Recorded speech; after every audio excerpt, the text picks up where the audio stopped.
আজকের যে ঘটনাটা শেয়ার করব সেটা হচ্ছে চাঁপাইনবাবগঞ্জ জেলার ভোলাহাট উপজেলার এক গ্রামের ঘটনা। গল্পটি শুরু করার আগে বলে নেবেন কে কোথা থেকে আমার এই ভিডিওটা দেখতেছেন। আমি অবশ্যই তার কমেন্টের রিপ্লাই দিব। তো চলো গল্পটা শুরু করি।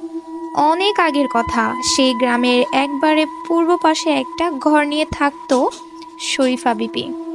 স্বামী পরিত্যা মেয়ে মানুষ, সারাদিন মানুষের বাড়িতে ফুড ফরমাস খেটে যেই টাকা পেত তা দিয়েই দিন কেটে যেত তার।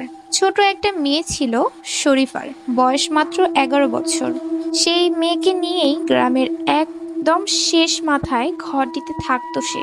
যাই হোক, ঠিক তাদের বাড়িটার পাশেই একটা বিরাট আকারের বেল গাছ ছিল। সেই বেল গাছ নিয়েই গ্রামের নানান কথা প্রচলিত ছিল। মাঝে মাঝে নাকি সেই গাছের নিচে একটা লোককে বসে থাকতে দেখা যেত।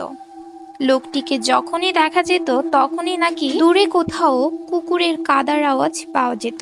মার্চ মাসের কোনো এক রবিবারে শহর থেকে নিজেদের দোকানের জন্য কেনাকাটা করে ফিরছিল একদল গ্রাম্য দোকানদার।